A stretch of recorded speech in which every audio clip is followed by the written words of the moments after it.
Diary of a Wimpy Kid has always been pretty special to me, ever since its first appearance on Fun Brain all the way back in 2004. I've loved reading the books as a kid, and I unironically enjoy the first 3 Wimpy Kid movies. But despite this, everyone grows up, and this series just stopped being interesting to me. It wasn't only the fact that I got older, but the actual books felt less creative as time moved forward, and Greg's Wimpy adventures weren't as exciting. Well, if you didn't know, the Wimpy Kid cinematic universe is officially expanding because it was revealed relatively recently that Jeff Kinney had a brand new book planned, Diary of an Awesome Friendly Kid, which takes the same concept but instead focuses on Greg's carefree best friend, Rowley.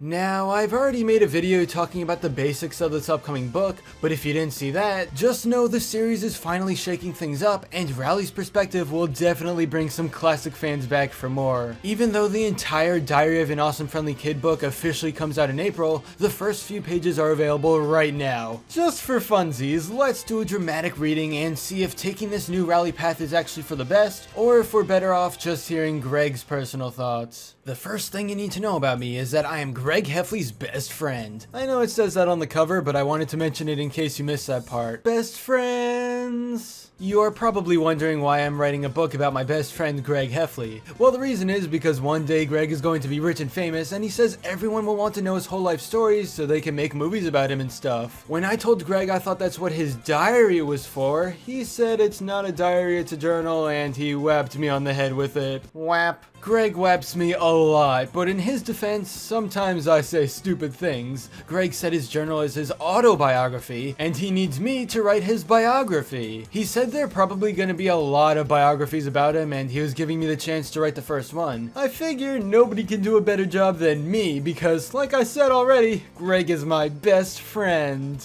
When I drew the cover, I showed it to Greg and he said the title was stupid. Then he whapped me with it, but since it was only one page, the whapping wasn't too bad. Whap. Most biographies of famous people start with a chapter called Early Life, or something like that, so I am just gonna start this one the same way, unless I can think of something better in the next 10 seconds. Early Life. To be honest with you, I don't know a whole lot about Greg's early life because I only met him in the 4th grade, but here are some facts I do know about him. Greg has a mom and dad just like I do. But in case you're thinking me and Greg are basically the same person, then you are wrong because Greg has 2 brothers and I am an only child. Greg's older brother is Roderick and he has a rock band called Loaded Diaper. Some of their songs have swears in them, so my mom and dad won't let me be over at the Heffley's house when Roderick has band practice. Yeah, music, let's go! Greg's little brother's Manny and he is 3. One time when I had a sleepover at Greg's, Manny just randomly pulled down his pants and showed me his hiney. Ta-da! Okay, this is a mood. Now every time I see Manny, he acts like we have this big secret or something. Shh.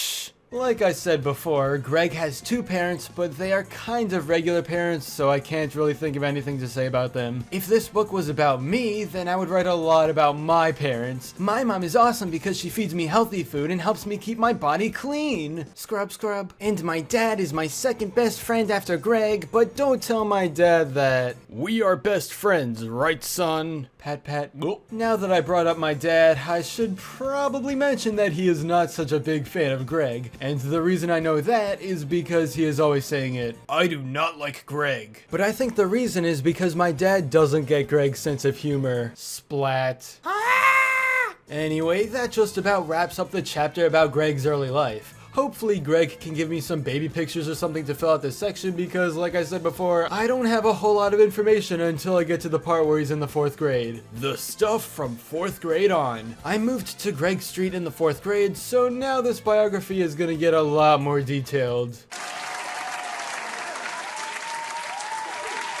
Well, that was a pretty wacky ride down Rowley Lane. While the majority of what he wrote wasn't laugh out loud funny, you probably shouldn't exactly trust me because, you know, I'm completely out of the demographic for this book. Even then, I'm honestly kinda curious how this will continue. The preview pages end right before it gets to the more detailed stuff of Greg and Rowley in 4th grade, so there's probably gonna be a lot more cool stuff. It's impossible to judge the entire book off these first few pages, but it seems like Rowley's perspective on the world has some nice potential. I'm probably gonna buy this just to see how different it is from Greg's books I read in my childhood, and because it's a blast from the past with a special Rowley twist. No matter who you are, it's hard to stay interested in the Wimpy Kid series when a whopping 13 books already exist. Jeez, I remember when Jeff Kinney said there would be only 5. But Rowley's new ripoff series is at the very least something different. The Wimpy Kid cinematic universe is beginning. Now, of course, we just need some origin stories for the other characters, then we can get Wimpy Kid Infinity War teaming up against the all-powerful world's destroyer, Roderick. Make it happen, Jeff. You know you want to.